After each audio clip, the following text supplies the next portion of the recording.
Welcome to the newest episode of Beyond the Fame with Jason Fraley. I'm your host, Jason Fraley, picking the brains of the top filmmakers, musicians, and artists of our time. Iconic comedian Jay Leno cracks up MGM National Harbor near Washington, D.C. this Saturday night. He joined me to preview the show and reflect on his favorite moments from hosting The Tonight Show. Jason, can you hear me? Yes, coming in loud and clear. Jay Leno, hey, thanks so much for joining us again on WTOP in D.C. Yeah, thanks for having me. I appreciate it. Yeah, you're coming to MGM National Harbor this Saturday, November 18th, so everybody get your tickets. You and I have spoken a couple times. I think there was a couple Kennedy Center gigs you did, and I think the last one, ironically, was at Constitution Hall for the Garth Brooks Gershwin Prize, like the red carpet thing. It was March 4th, 2020. There we are. I probably shook your hand. You shook mine. I shook Garth's. We were, had no idea about COVID, but yeah. Man, talk about, just memories of that night. Garth is amazing. He really is. And that was a lot of fun. I really enjoyed that. I've known him a long time and very down to earth, regular guy. And when you see all the musicians, it's all the guys he's had for years, people he's had relationships over the years and done things for, and they've helped him and he's helped them. Yeah, it was really a good time.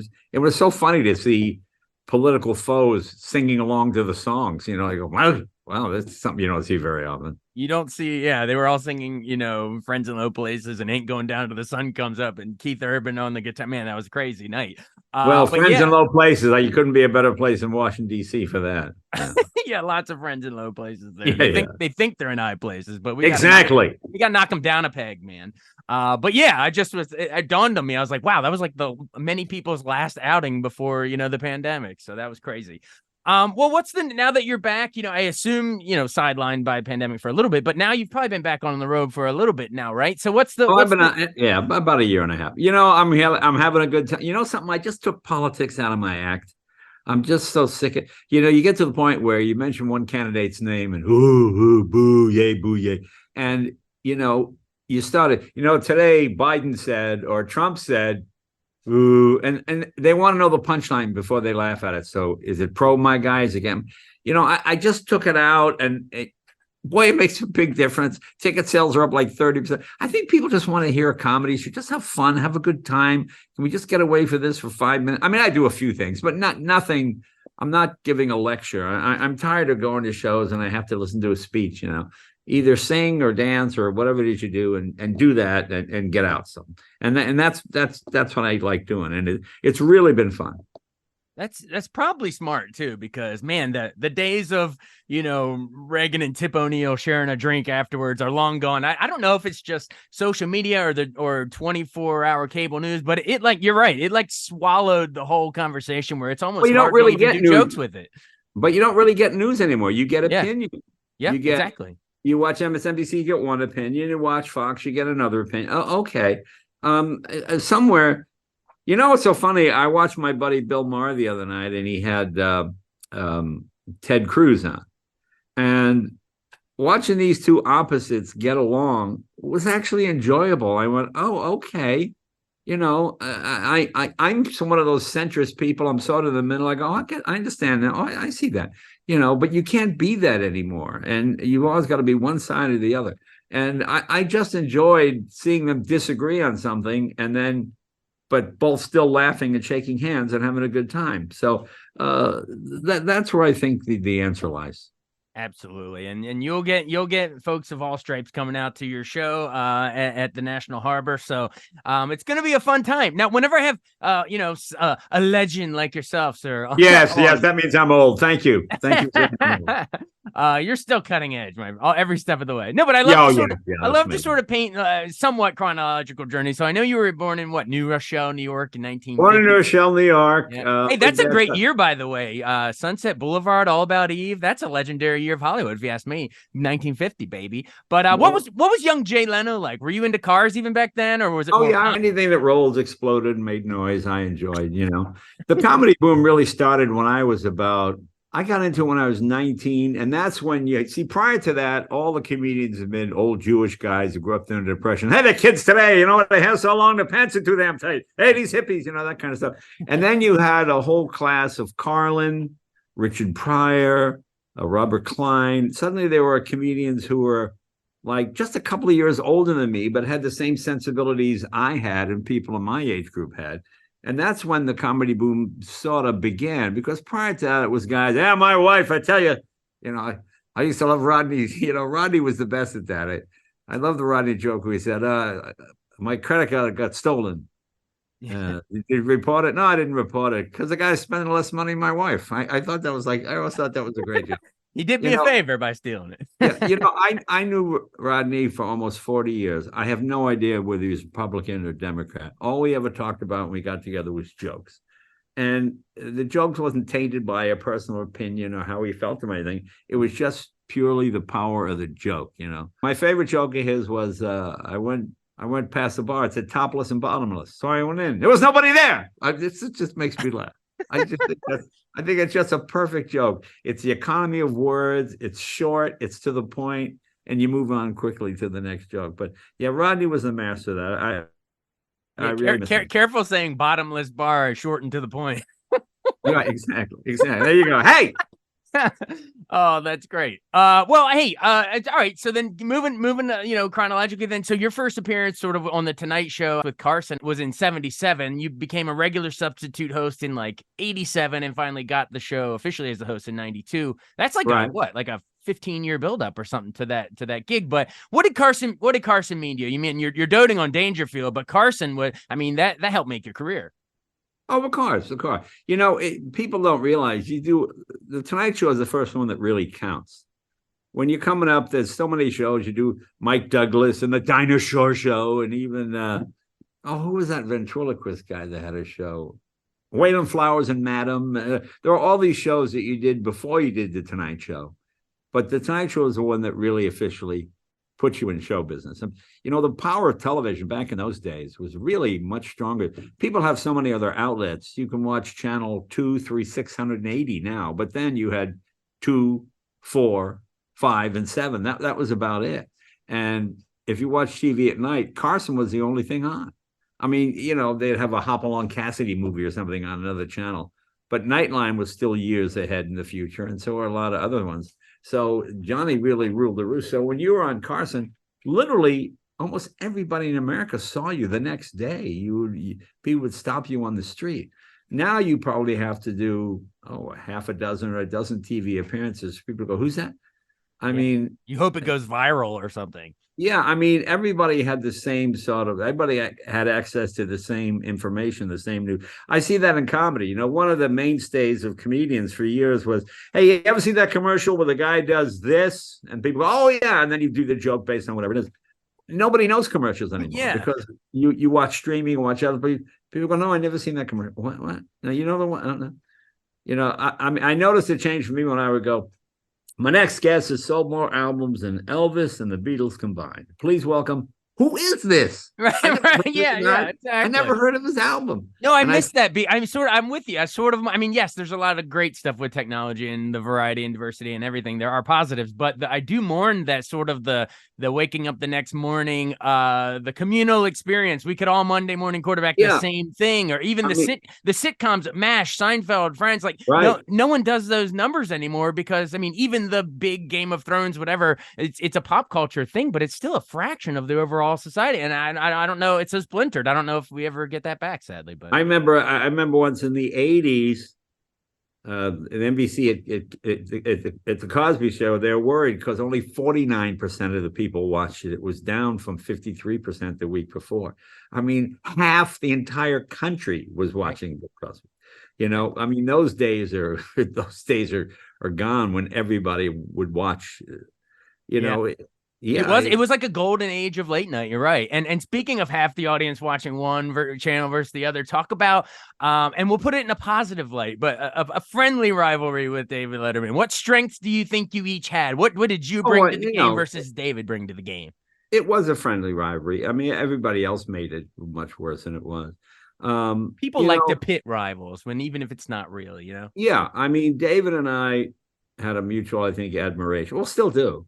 I mean, I think David admired me because I was loud and loquacious, and I admired Dave because I think he's a great wordsmith, a great writer. I remember the first time I saw him at the Comedy So I went up and said hi, introduced myself. And I said, man, I really like the way you put these phrases together. He goes, yeah, but I look at the ground and I don't want to look at the audience. How can you be so? My favorite thing to do when I would go on David's show, I would go across the street and I'd get a meatball sub, like the biggest one I could find. And I would stand in front of makeup, and Dave would come down and I go, Dave, try this meatball sandwich. He go, how can you eat that? You're going on like 10 minutes. Oh, Dave, it's delicious. And Dave would just get so flustered, And I got to the point where I'd actually bring the meatball sandwich onto the show. I go, Dave, put this down. Dave, take it. And, and it was fun. Those are the most favorite time of my career because it was just, Dave was the first host that was my age. Right. Even with Johnny, when you grow up in the East Coast, it's Mr. Carson, Right.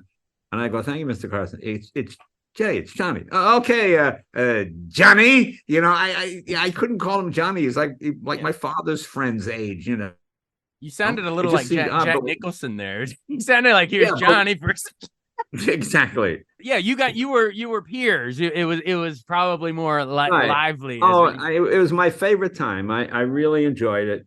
Great. As far as the rivalry goes, who do you tackle in football? The guy with the football.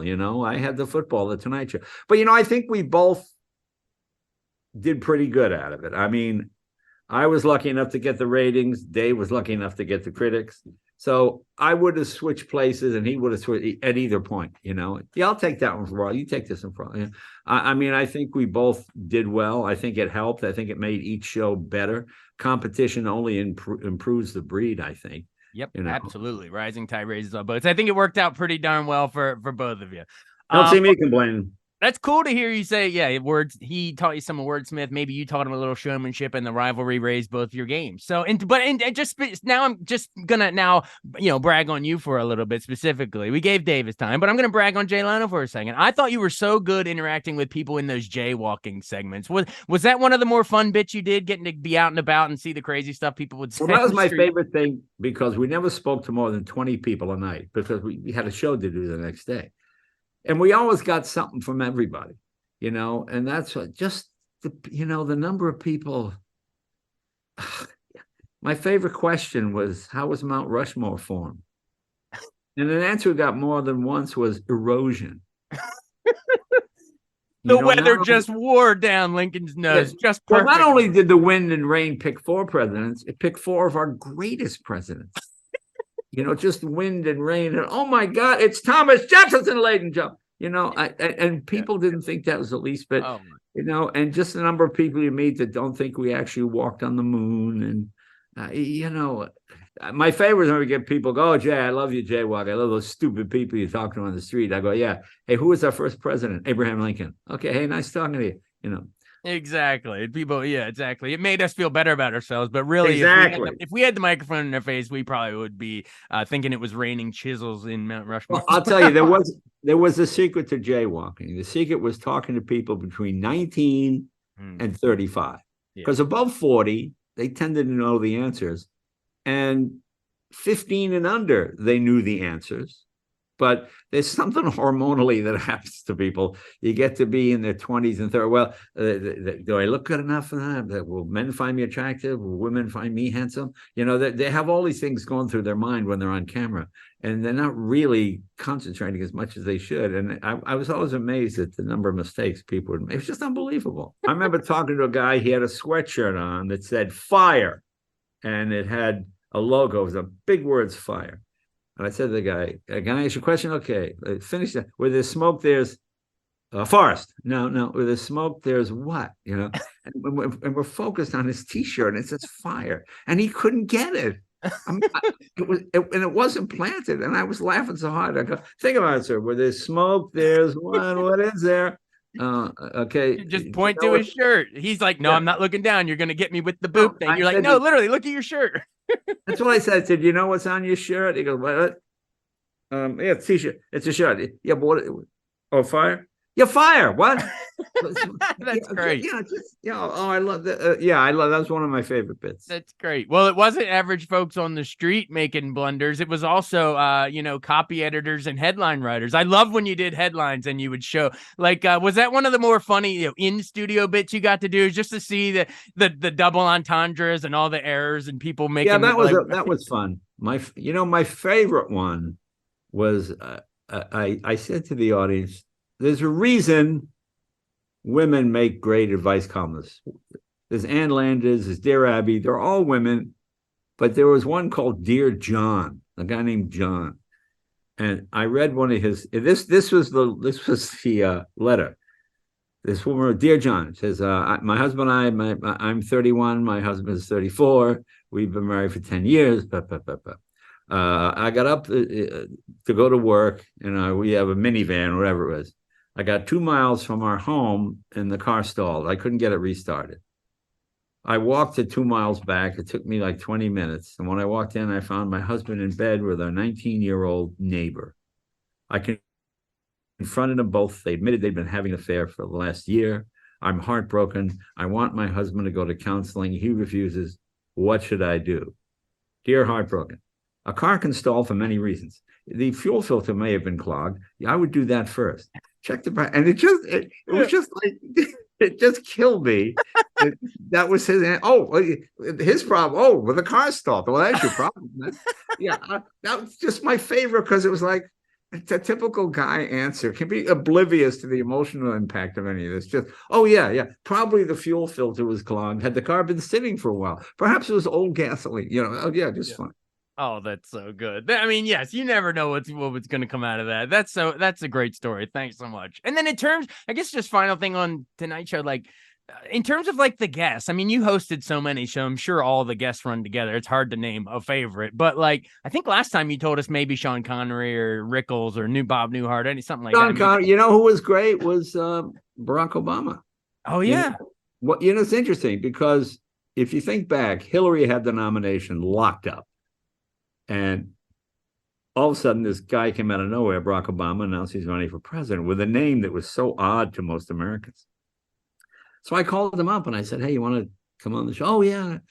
So he flew to L.A., rented a car, drove himself to the studio, and he walked out. He said, Jay, my name is Barack Hussein Obama, and I'm running for president of the United States. And I said, well, let's take a look at this. A black guy from Chicago, never ever heard of, whose name is Hussein. Oh, I said, you're a shoo-in. You shouldn't even have to campaign. I think you'll just win based on the name Hussein. And he just thought that was so funny, and we laughed about that. And so we became friends. So you had dinner with every president since Gerald Ford, right?